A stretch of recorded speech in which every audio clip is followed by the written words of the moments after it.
Permitam-me levantar algumas perguntas, meus irmãos. Nós vamos fazer algumas perguntas por um momento. Irmãos, o que leva um filho de Deus a amar o mundo?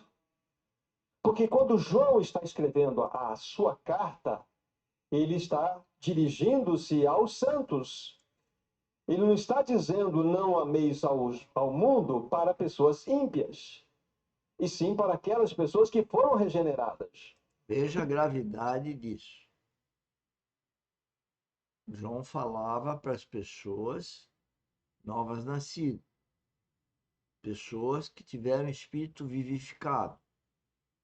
Não era para os ímpios. Eu aqui, quando eu falo 95%, é que a minha rede social, eu entendo que 95% não vai querer me ouvir. Me acha louco. Ou seja, não deu abertura para abrir o seu coração para ouvir o Espírito Santo. E por isso que eu digo que eu choro. E por isso que eu estou aqui. Para conclamar, para chamar, para divertir, para que as pessoas, no tema de hoje, não ameis. Então levantamos a seguinte e primeira pergunta: o que leva um filho de Deus a amar o mundo e se render aos seus prazeres? Porque facilmente os jovens, não somente os jovens, mas muitos do povo de Deus, se encantam, se rendem às delícias que este mundo, aos encantos que este mundo oferece. São perguntas. Será falta de contentamento? Será uma falta de paz interior? Será falta de um descanso espiritual? Oh, meus irmãos e irmãs, Boa reflexão, o não? que leva um cristão a descer ao Egito e buscar socorro? E buscar confiança? O que leva um filho de Deus, veja bem, um filho de Deus, aquele que nasceu de novo, abandonar ou ir para o mundo a buscar prazeres, matar as vontades, que leva? É isso que ele está nos questionando. E eu me questiono toda hora. Bem sabemos que o Egito é uma figura do mundo. É uma figura do mundo. E bem dentro daquele contexto que nós observamos na leitura, Isaías estava, então, exortando especificamente o povo de Jerusalém, porque a Síria estava pronta para invadir Jerusalém com Senaqueribe. Isaías, então, levou o povo a um posicionamento muito claro diante de Deus, que eles deveriam ter uma postura tal que Deus, então, iria livrá-los dessa situação. Só que o povo entrou numa convulsão, numa comoção e começou a ficar muito perturbado. E muitos ameaçaram: nós vamos buscar socorro no Egito, lá em Faraó. É por isso que tem aquela exortação nos dois capítulos 30 e 31. Ai daqueles que descem ao Egito e buscam confiança, buscam segurança nos costados de Faraó e não buscam ao Senhor. Porque sabe que muitos cristãos descem ao Egito só para que nós tenhamos um final dentro desse contexto que eu levantei de Isaías, pela infinita bondade de Deus. Depois vocês podem, desejando assim, a partir do capítulo 36 de Isaías, vocês vão perceber como que Deus, de maneira miraculosa, livrou a Jerusalém de ser tomada pelos assírios. 100 anos mais tarde, que é o tempo da vida de Jeremias, então é que vem Babilônia, com Nabucodonosor, e leva cativo toda a Jerusalém para a Babilônia. Mas o que leva, queridos irmãos?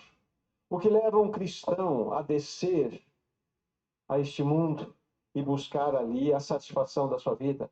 O que leva um filho de Deus a ter aquela postura que eu mencionei aqui, a se encantar com as delícias que esse mundo pode produzir?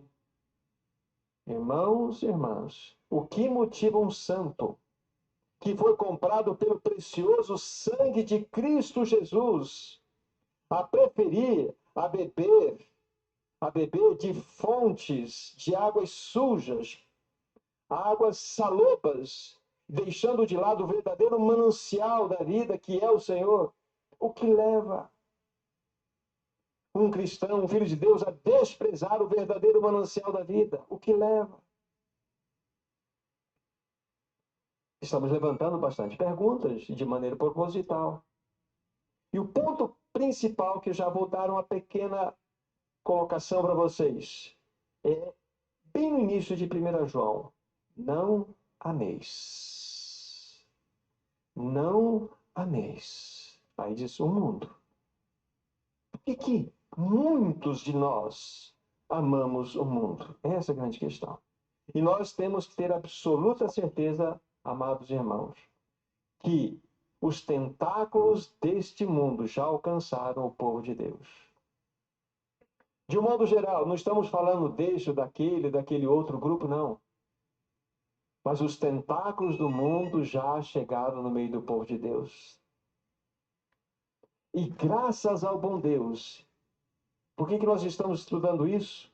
Porque Deus tem levantado no coração de irmãos uma preocupação em relação a este assunto. E nós precisamos ser, de fato, socorridos pelo Senhor, para que nós não sejamos, então, presas fáceis desse mundo caído. Daí a nossa função aqui na academia, que é o estudo da vida espiritual, que é a prática da vida espiritual, que é o treinamento, academia, treinamento da vida espiritual.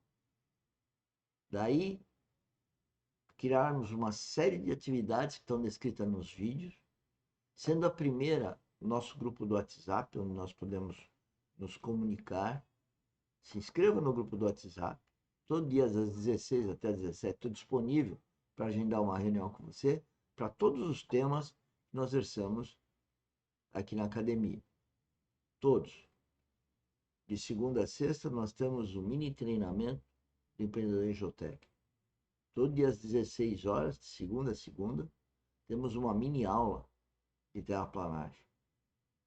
Quinta, sexta e sábado, às 19 horas, nós temos essas lives. Amanhã, às 10 horas, nós temos, sábado, transformação da mente. Tudo para quê? Para de glória em glória, para de situação em situação, para de circunstância em circunstância, a gente poder ouvir e obedecer a Deus e nos desenvolver espiritualmente, amadurecer.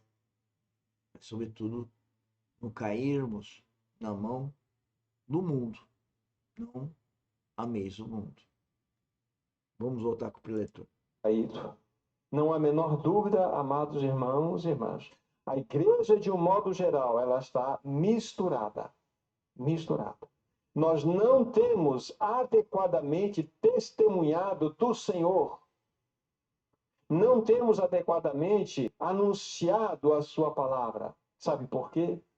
Porque o coração de muitos dos cristãos está dividido. É um coração dividido. É um coração que, em algum momento... Muito dos cristãos. E aquele que não é cristão verdadeiro? Aquele que é religioso? E o ímpio? Às vezes aquele que se diz ateu está mais próximo de Cristo do que o religioso. Depende de cada um. Porque ser cristão verdadeiro é ter um relacionamento com o Espírito Santo. Isso não é loucura. Isso é a vida real, que é mais real que essa vida natural, onde que eu olho com esses olhos, ouço com esse ouvido, mas tem uma vida sobrenatural que eu ouço e vejo com as revelações do Espírito Santo que habita o meu coração. E é isso que eu estou testemunhando. Cristo em mim. Deseja as coisas do Senhor, mas em grande